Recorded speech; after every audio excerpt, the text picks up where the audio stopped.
Hello dear gentlemen, I am Vitold and in this video I'm presenting you two super solid big adventure motorcycles, BMW R 1250 GS, which is in a similar form with us from 2013, and a new Triumph Tiger 1200 that was released onto the markets for 2022.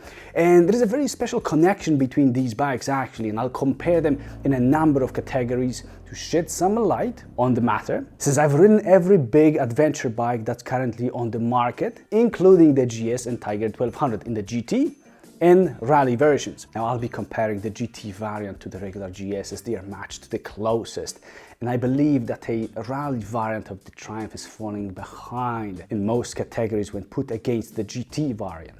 And I've compared the two in my video about the differences between them. That's also linked here in the description if that's interesting to you. The specific version of a GT that I tried is a Pro trim.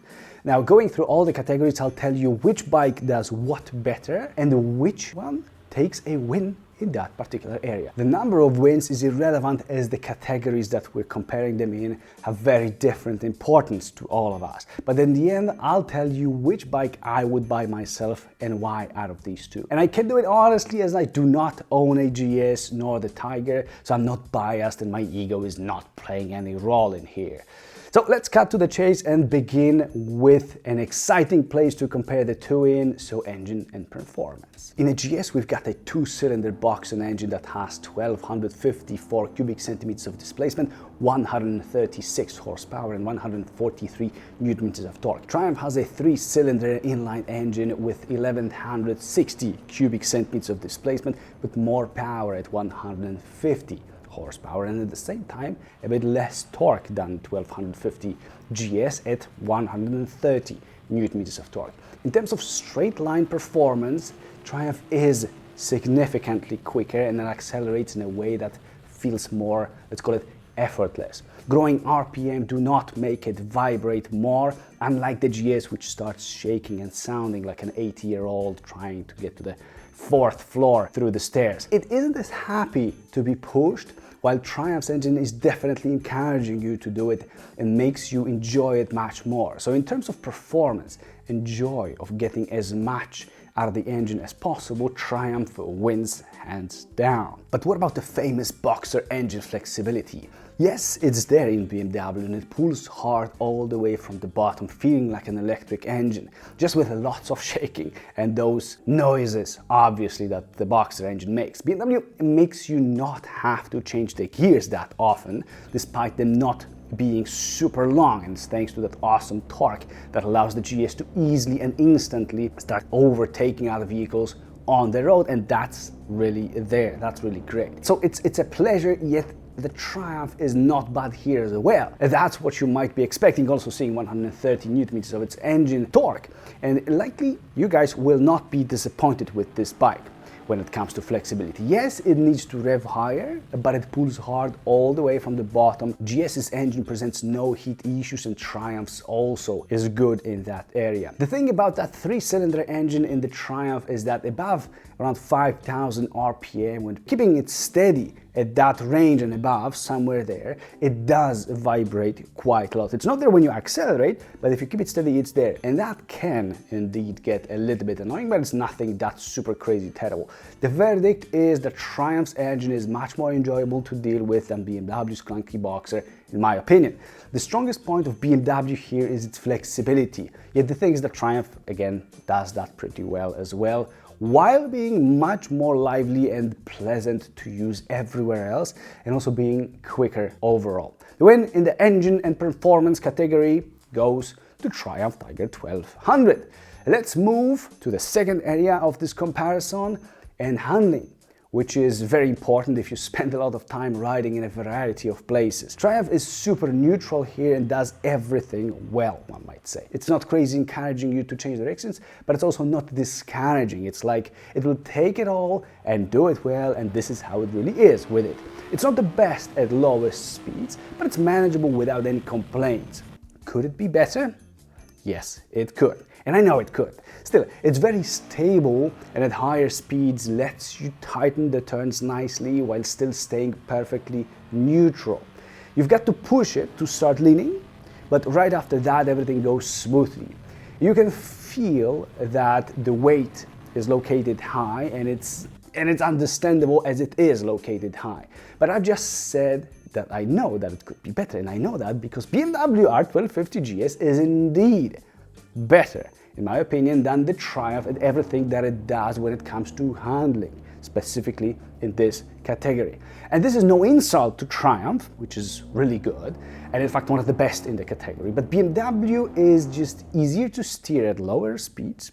It's still more precise when maneuvering. It is pretty much always following your command effortlessly and instantly with full precision, with full stability, and with its iconic, incredible balance.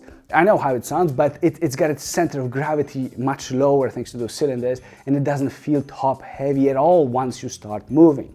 Changing directions is out of this world, and so even the Triumph Tiger 1200 feels like moving your aunt's sofa from one corner of the room to the other in comparison with the GS. Still, Triumph is good, BMW is just much better and more enjoyable. Yeah, exactly. The main two descriptions would be encouraging and effortless. It makes you want to jump on the GS and just ride around in circles as it happens almost on its own, the changing directions going where you want it to go. At higher speeds, the differences are less visible, but I'm still giving the edge to BMW there. Super neutral, just like the Tiger, but easier to shift directions. It's also thanks to its amazing non-diving front telelever suspension, which provides you with more precision and control, so that helps obviously a lot. A very strong win for BMW here in this category. In the third category, we've got suspension, including its comfort. BMW suspension is pretty competent and overall comfortable regardless of a mode that you choose. It's got 19 centimeters of front wheel travel and 20 in the rear, so it's got a lot to work with when swallowing bumps and potholes. It does a good job and is composed at all times. There is electronically adjustable suspension ESA that actually feels a little bit outdated in terms of switching the modes, and also the differences between the modes, between the range of the modes. They aren't that significant to the point of me not really feeling huge differences between them.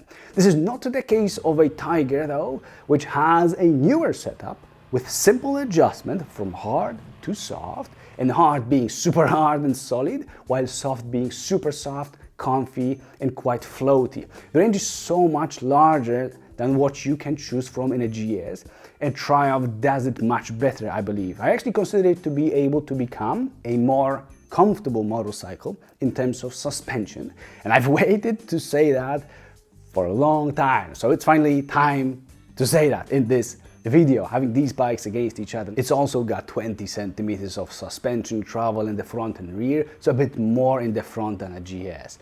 This is also one of the reasons that it lets BMW win in one place when talking about suspension. It's the front wheel control. BMW is the king here because its front suspension design doesn't let it dive pretty much at all, and that makes all the maneuvers so much better. Tiger, having a conventional upside down fork, dives like crazy when you start braking. Obviously this is not what you want on a bike, but other than that it beats, I think, the GS everywhere else in the suspension category, including also ground clearance, which is at 20 centimeters against GS's 18.5 centimeters. So Triumph wins here. The fourth category of the comparison is seat and overall position comfort. So another very important point to consider. BMW R1250 GS has its seat at 85 centimeters and it's adjustable with the possibility of being raised to 87 centimeters. Exactly the same applies to the Triumph in the GT variant like this one here. So also 85 and up to 87 centimeters to choose from. Both bikes have their foot pegs in a position that suits me perfectly at 183 centimeters tall or 6 feet tall, and I also kept the seats in their lower settings. That was pretty comfy for me there. BMW's seat is shaped in an okay way, but I believe that it would have been better if it was softer. There's around 1 centimeter of, let's call it pure softness, and then it gets harder. But it's nicely wide, giving good support. The thing is that Tiger provides you with that as well. But its seat seems to be even more comfortable. It's to the point that I've investigated it with others without telling them what my experiment was about, and they would notice on their own how nice the Triumph seat is. It's, I think, really awesome. The handlebar may be a little bit more narrow than the one in a GS, but I wouldn't say that the differences here influence how comfortable you are on a particular bike between these two here. It's just that it's rather straight on the Triumph, which may force some riders to slightly lean forward in order to be able to reach it. The effect is similar to BMW with its wide handlebar, as you've got to, reach more to the sides, but still upright positions on both motorcycles.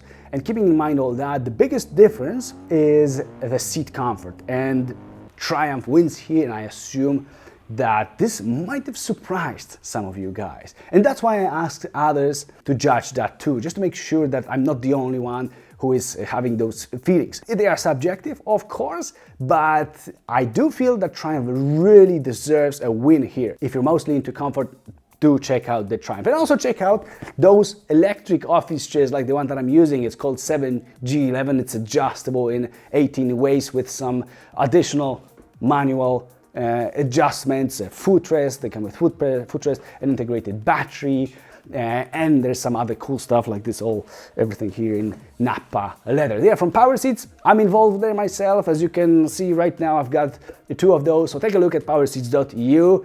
I hope you like them. Now, the subject of comfort connects us also with the next one, which is wind protection. And there are 2 main things to pay attention to: a windshield, and also the way adjustment system works, as it's there in both GS and the Tiger. And it may be equal, if not more important, as you can always replace your windshield, and then it matters what you can do with it using other windshields. So how far the adjustment goes and how well it works. As for the windshields on these motorcycles, the one on a GS is not as good as you might expect. For my height, it is a bit too short, even when raised fully. There are no turbulences behind it though, and it's important, I believe. Now, on a Triumph, I was getting a lot of buffeting, a lot of turbulences, and my helmet was always being shaken by them, especially at higher speeds.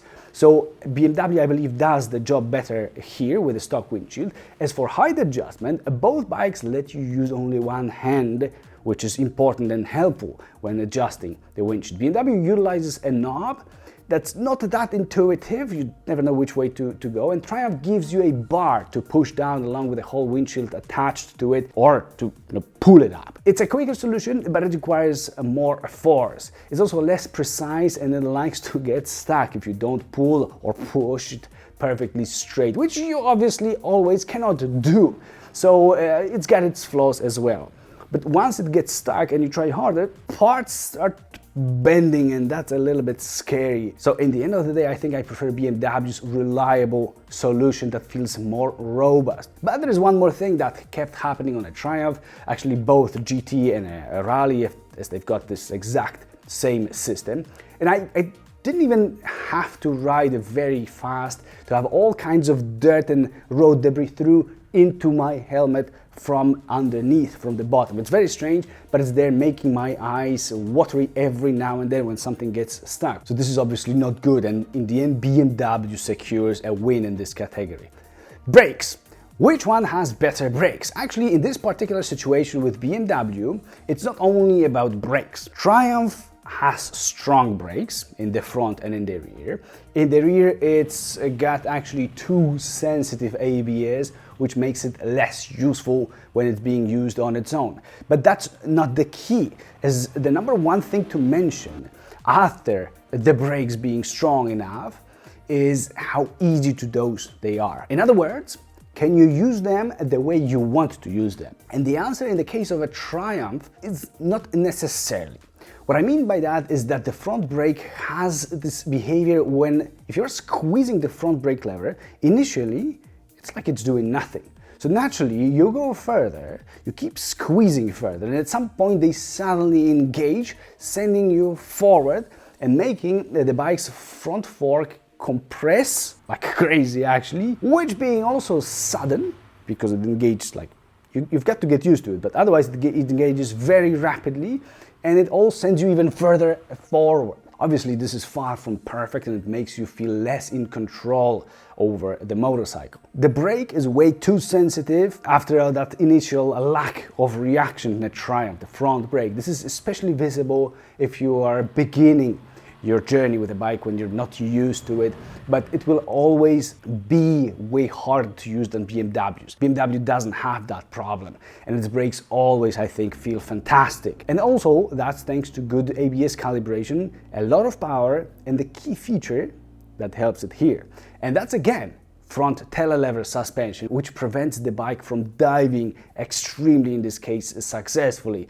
This lets you keep all the control when braking and steer the bike as if nothing was happening during braking. It also makes an impression of braking being so easy for GS that it provokes you to squeeze the lever harder and harder just to see where the limit is. And it usually will be exactly when your triceps gives up. It's truly amazing, and Triumph is not perfect in this category, but even if it was, it would not be able to win, I think, because of the front suspension dive and so much less control over the motorcycle when braking, which in an emergency, for example, may also matter a lot. So it's so much fun on a GS, and until you try it, it will be extremely difficult for you guys that haven't tried to understand this, I think. And once you do, you're calling your bank to let them know that you're ordering a BMW. And yeah, a big win for a GS. That was supposed to be my conclusion here. Drivetrain category, and wow.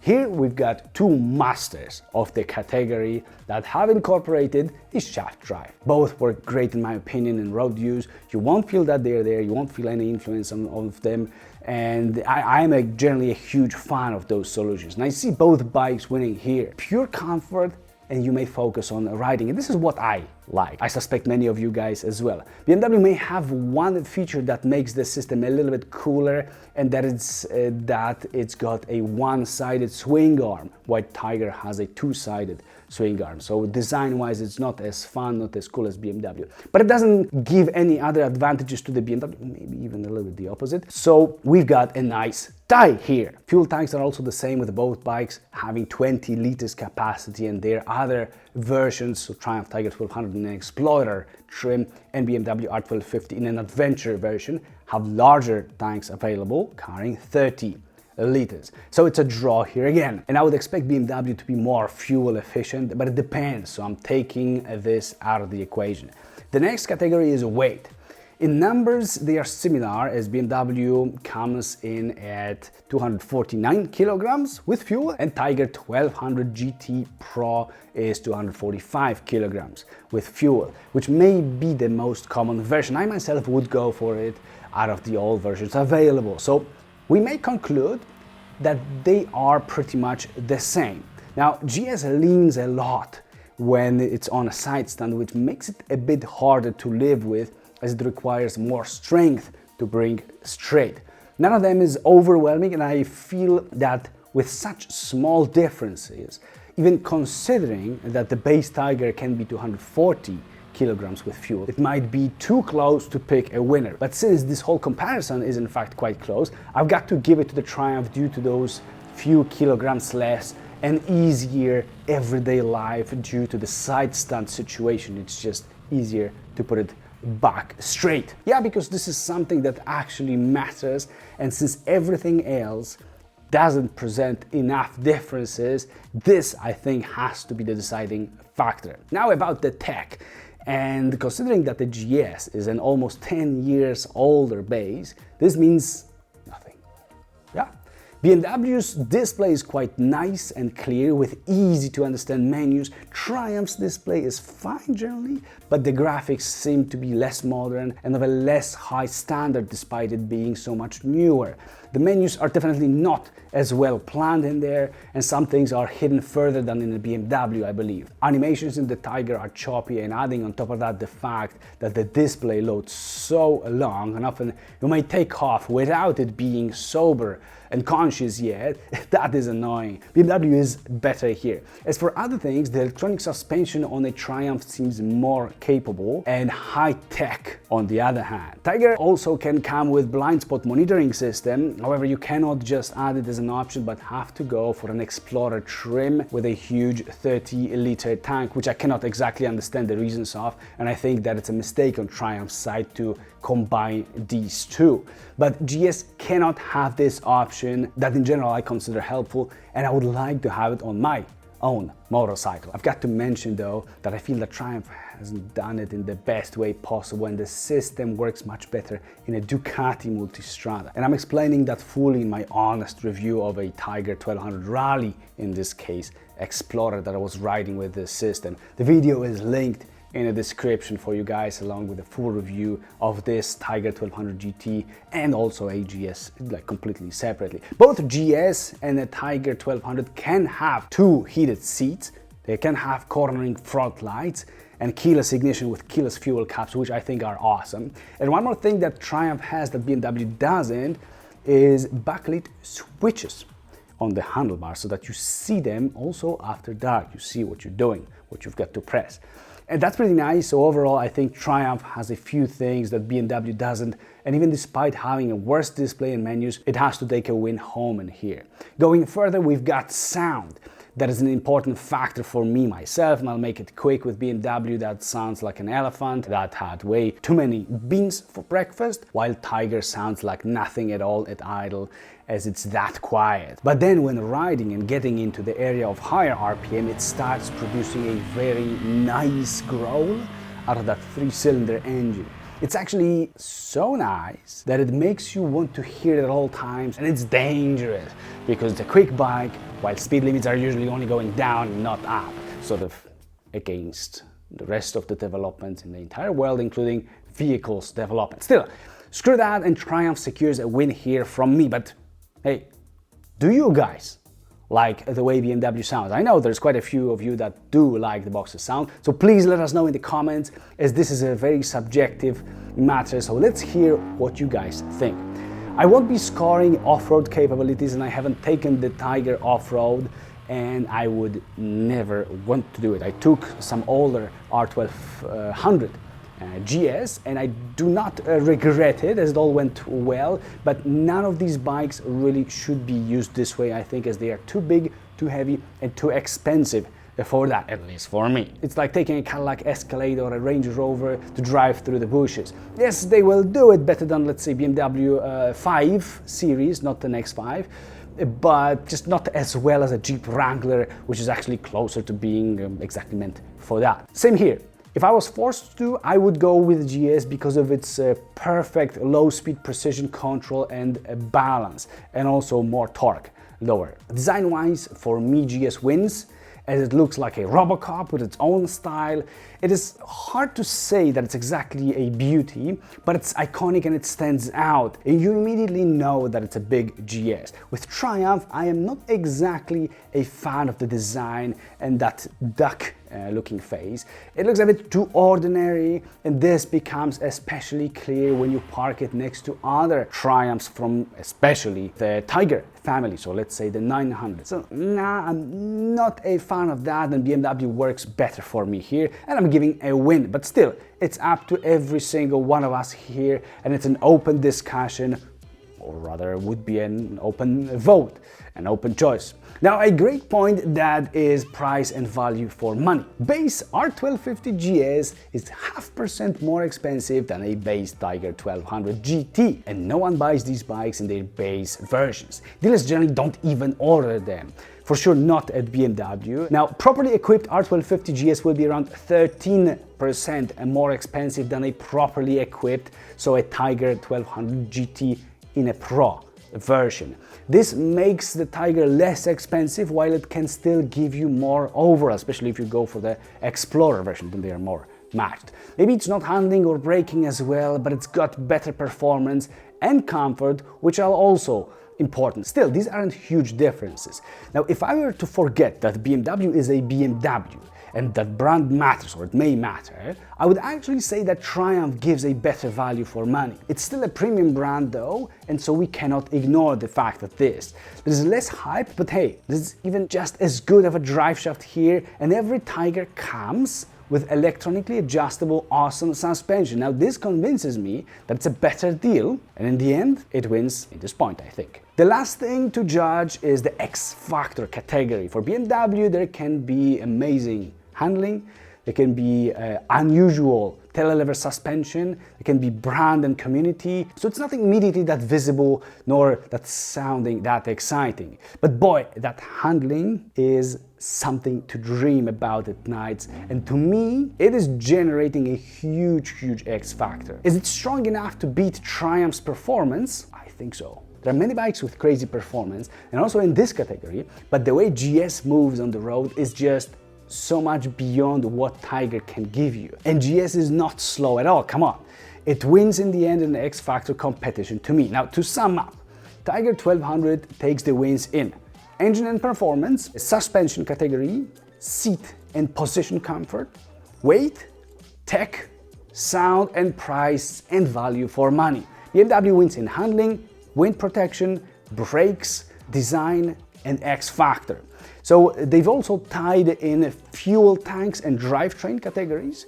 So which one I would pay for and take home myself after testing those bikes and knowing all other motorcycles in the category as well as sort of benchmarks possibly.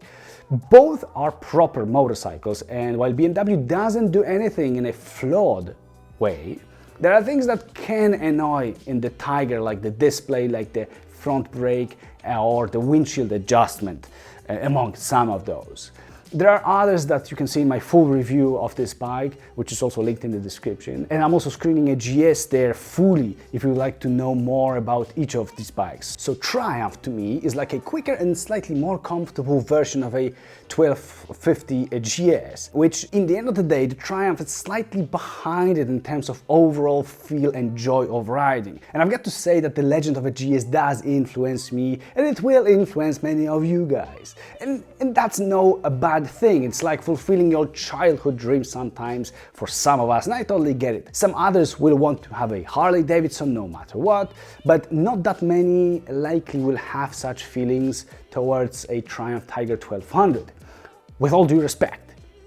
Now, GS is a more desired bike, even though Triumph's engine seems like a better choice for me, and I very much value its additional comfort over what GS can offer. This is in fact a very strong point that Triumph should be proud of, I think.